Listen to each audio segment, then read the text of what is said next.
There are a lot of factors connected with our drift away from constitutional principles. Among these, the most debilitating is our banking system, the Federal Reserve.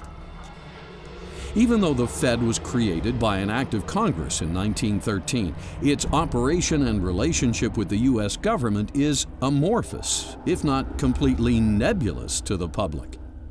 Some claim this is by design, for the Fed conveniently operates as a close partner when Congress needs to borrow yet more money, but an independent agency when it's convenient to insulate itself from political fallout or its part in precipitating recessions.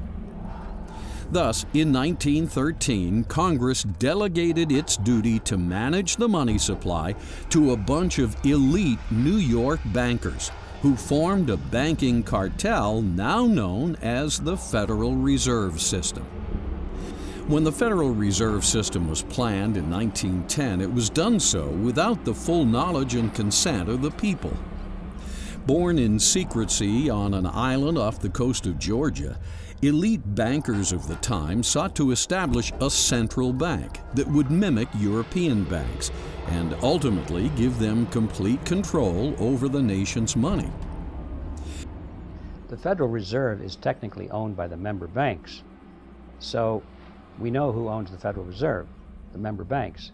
But who owns the member banks is very difficult, if not impossible, to find out, because the member banks are not registered with any government agency. They're not corporations. They have the basic structure of a partnership or something very private. It may even be something unique, but it's not on the public record. And the owners or the partners of these banks are not about to let it be known. Now, it's true that you can buy stock in Chase Manhattan and all that sort of thing.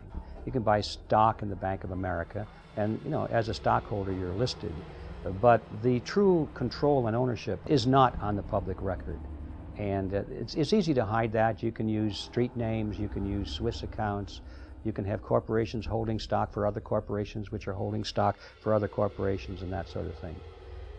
In general, it's possible to completely conceal the controlling interest of the banks from the public.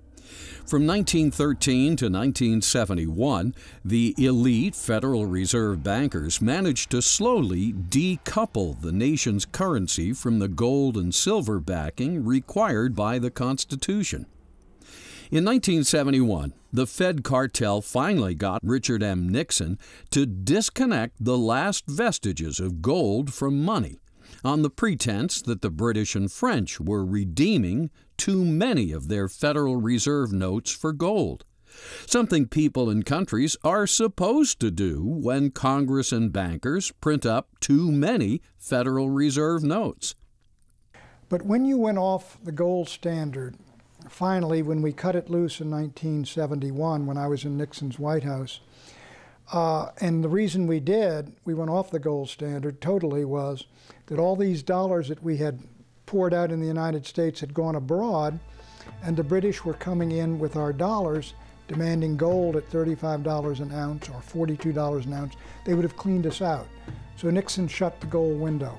Now that the bond between gold and paper money has finally been broken, over the period of 1913 to 1971, the elite bankers print up as much fiat currency as Congress demands for all manner of welfare and warfare purposes. Of course, anybody who likes big government, whether it's for the welfare state or for warfare, do not like the restraints of a gold standard, because then governments would have to pay for everything. They'd have to tax the people. And if the people were taxed today for all the welfare and all the warfare, all of it would end. The relationship between fiat money and wars is direct and immediate. Wars at the scale that we know them in the modern world would simply not be possible, and they would not happen if it weren't possible for the nations who are waging those wars to raise the money from their population through the hidden tax called inflation. Inflation is caused by the Federal Reserve System, through fiat money, the creation of money out of nothing. So, if it were not for fiat money, most of the wars that we've known in recent times simply would not have been fought on either side. Ultimately, all the money that is used to stimulate, rescue, or bail out corporate entities that are too big to fail comes from the Federal Reserve System's power to create money out of thin air, also known as monetized debt, as more fully covered in the movie Fiat Empire. The 2008 Bear Stearns, Fannie Mae, Freddie Mac, AIG, and $700 billion Wall Street bailout root cause fiat money, not subprime lending, as Treasury Secretary Paulson claimed, are only the most recent examples.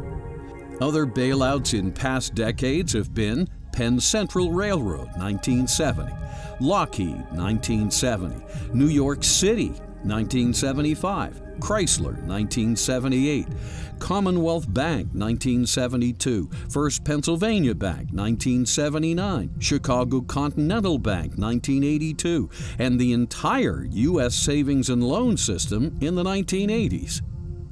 The Federal Reserve System makes all this moral hazard possible. Even though the original intent of the founders was for Congress to be the most prominent branch of our government, today's congressmen are shirking this responsibility. They do this by improper delegation of their duties and responsibilities to outside agencies, committees, other branches of government, and even private entities. Why? So they can avoid blame for such things as bailouts and wars and stay in office as long as possible. To the degree they can get the courts or the president to decide on the tough issues, they can avoid making unpopular choices that could get them voted out. Money is the primary touchy issue because money represents the energy of the citizens.